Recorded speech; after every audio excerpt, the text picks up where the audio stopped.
Chapter 11. Friday morning. After a crazy night of dreams, nightmares, frequent naps, insomnia, voices, and visions, Theo finally gave up and rolled out of bed at 6:30. As he sat on the edge of his bed and pondered what dreadful news the day would bring, he caught the unmistakable aroma of sausage drifting from the kitchen. His mother prepared pancakes and sausage on those rare occasions when she thought her son and sometimes her husband needed a boost in the morning. But Theo wasn't hungry. He had no appetite and doubted he would find one any time soon. Judge, who slept under the bed, poked his head out and looked up at Theo. Both looked tired and sleepy.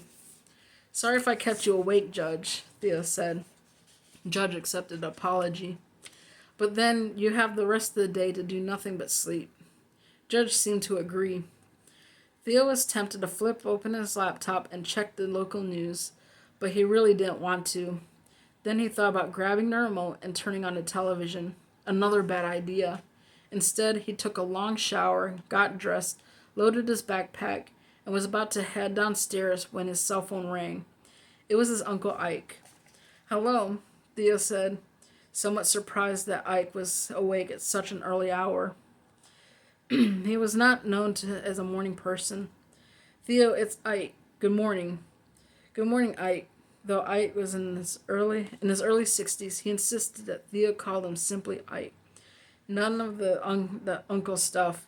Ike was a complicated person. "What time are you headed to school?" "Half an hour or so." "You have time to run by and have a chat? I have some very interesting gossip that no one knows."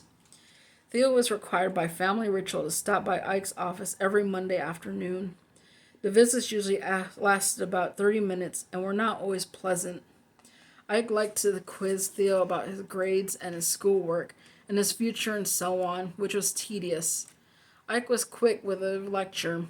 His own children were grown and lived far away, and Theo was his only nephew. He could not imagine why Ike wanted to see him so early on a Friday morning. "Sure," Theo said. "Hurry up and don't tell anyone." "You got it, Ike." Theo closed his phone and thought, how odd.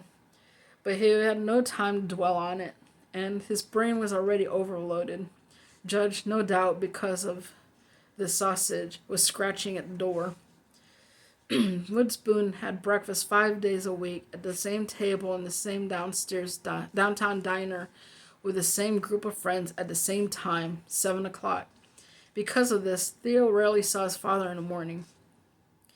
Theo received a peck on the cheek from his mother, who was still in her robe, as they exchanged good morning and compared how they slept. Marcelo, when she wasn't tied up in court, spent the early part of each Friday morning getting work done. Hair and nails, toes. As a professional, she was serious about her appearance. Her husband was not quite as concerned about his. "No news on April," Miss Boone said. The small television next to the microwave was not on. "What does that mean?" Theo asked as he took his seat. Judge was standing next to the stove, as close to the sausage as he could possibly get. "It means nothing, at least for now," she said as he placed a plate in front of Theo. A stack of small round pancakes, 3 links of sausage. She poured him a glass of milk. "Thanks, Mom. This is awesome. What about Judge?" "Of course," she said as he placed a small plate in front of the dog. "Pancakes and sausage, too." "Dig in." She took her seat and looked at the large breakfast sitting in front of her son. She sipped her coffee. Theo had no choice but to eat like he was starving. After a few bites, he said, "Delicious, Mom. Thought you might need something extra this morning. Thanks." After a pause in which she watched him closely, she said, "Theo, are you all right? I mean, I know this is just awful, but how are you handling it?" It was easier to chew than to talk. Theo had no answer. How do you describe your emotions when a close friend is abducted and possibly tossed in a river? How do you express your sadness when that friend is a neglected kid from a strange family with nutty parents? A kid who didn't have much of a chance. Theo kept chewing. When he had something to say, he sort of grunted. I'm okay, Mom. It wasn't it was not the truth, but at the moment it was all he could manage. Do you want to talk about it? The perfect question. Theo shook his head and said, No, I do not. That would ma- that just makes it worse. She smiled and said, Okay, I understand. 15 minutes later, Theo hopped on his bike, rubbed Judge's head, and said goodbye, then flew down to the Boone's driveway and onto Mallard Lane. Long before Theo was born, Ike Boone had been a lawyer. He had founded the firm with Theo's parents. The three lawyers worked well together and prospered until Ike did something wrong, something bad. Whatever Ike did, it was not discussed in Theo's presence. Naturally curious and raised by two lawyers, Theo had been pecking away at Ike's mysterious downfall for several years. But he had learned little. His father rebuffed all nosiness with a brusque, "We'll discuss it when you get older." His mother usually said something like, "Your father will explain it one day." They only knew the basics. One, Ike had once been a smart and successful tax lawyer. Two, then he went to prison for several years. Three, he was disbarred and can never be a lawyer again. Four, while he was in prison, his wife divorced him and left Strattonburg with their three children. Five, the children, Theo's first cousins, were much older than Theo, and he had never met them. And six, relations between Ike and Theo's parents were not that good. Ike eked out a living as a tax accountant for a small business and a few other clients. He lived alone in a tiny apartment. He liked to think of himself as a misfit, even a rebel against the establishment. He wore weird clothes, long gray hair pulled into a ponytail, sandals, even in cold weather, and usually had the Grateful Dead or Bob Dylan playing on the cheap stereo in his office. He worked above a Greek deli in a wonderfully shabby old room with rows of untouched books on the shelves. Theo bounced up the chairs, knocked on the door as he pushed it open, and strolled into Ike's office, as if he owned a place. Ike was at his desk, one even more cluttered than his brother Wood's, and he was sipping coffee from a tall paper cup. "Morning, Theo," he said like a real grump. "Hey, Ike." Theo fell into a rickety wooden chair by the desk. "What's up?" Ike leaned forward with his elbows. Eyes were red and puffy. Over the years, Theo had heard snippets of gossip about Ike's drinking, and he assumed that it was one of the reasons Uncle got off to a slow start each morning. "I guess you're worried about your friend, the Finnemore girl," Ike said. Theo nodded. "Well, stop worrying. It ain't her. The body they pulled up from the river appears to be that of a man, not a girl. They're not sure. The DNA will confirm it in a day or two, but the person is, or was, 5 feet 6 inches tall. Your friend was about 5'1", right? I guess. The body is extremely decomposed, which suggests it spent more than a few days in the water. Your friend was snatched late Tuesday night or early Wednesday morning. If her kidnapper tossed her in the river shortly after that, the body would not be decomposed as this one. It's a mess, with a lot of missing parts. Probably been in the water for a week or so." Theo absorbed this. He was stunned, relieved, and he couldn't suppress a grin. As Ike went on, Theo felt the tension ease in his chest and stomach. "The police are going to make the announcement at 9 this morning. I thought you might appreciate a little head start." "Thanks, Ike. But they will not admit the obvious, and that is to say, they've wasted the last 2 days with a theory that Jack Leeper took the girl, killed her, and tossed her in the river.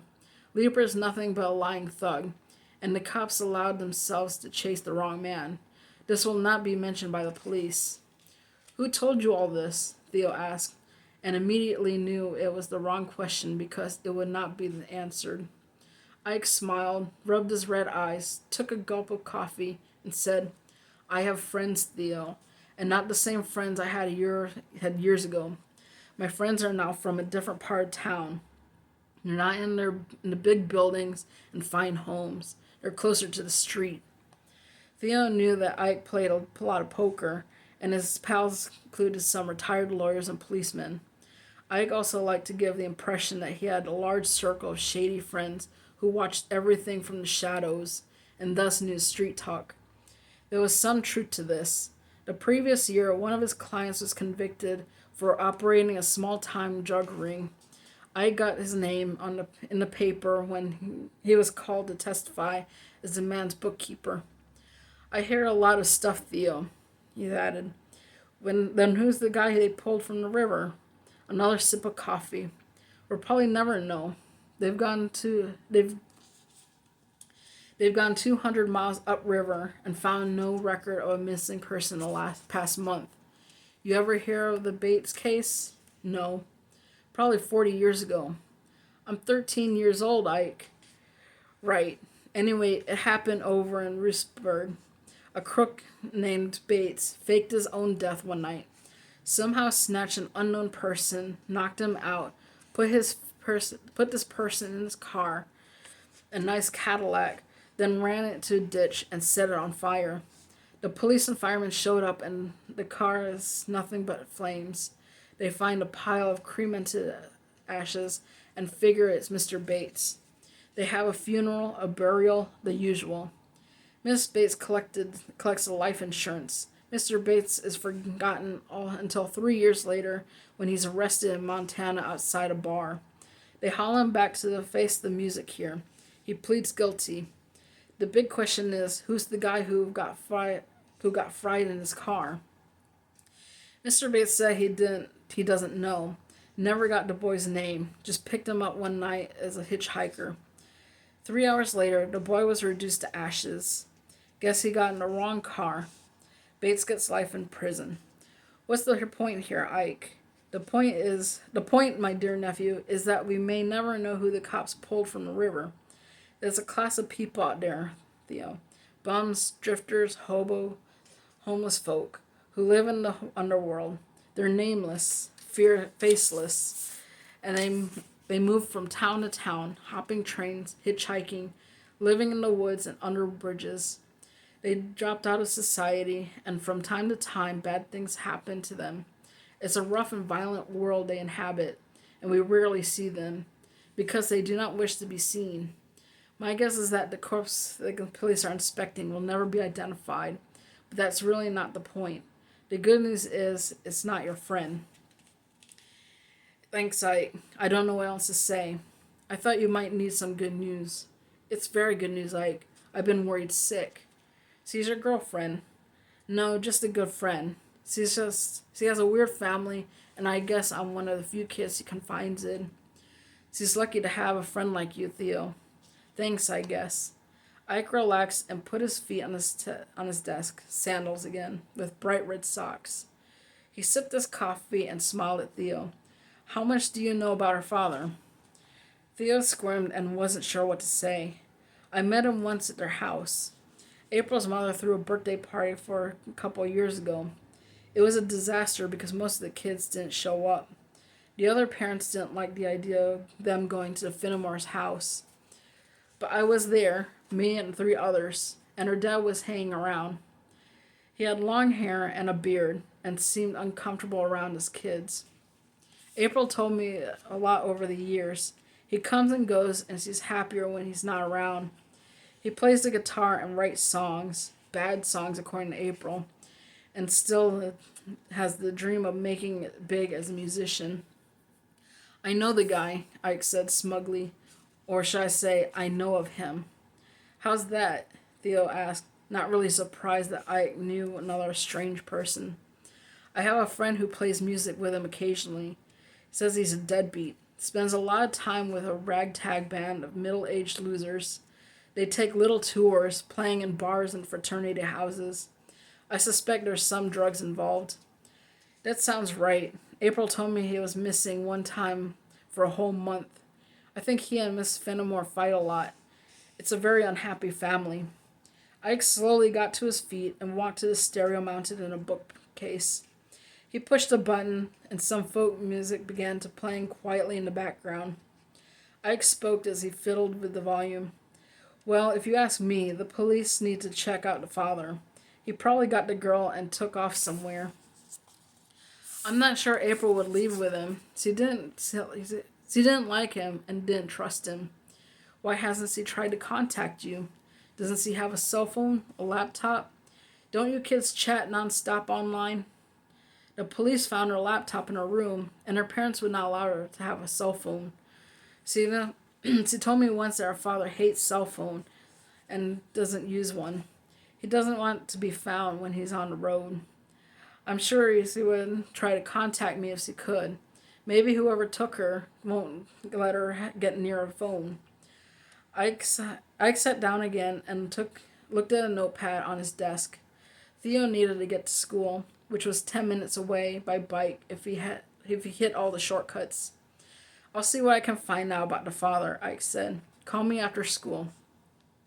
Thanks, Ike. And I suppose this top secret, right? This great news about April? Why should it be a secret? In about an hour, the police will make the announcement. If you ask me, they should have informed the public last night.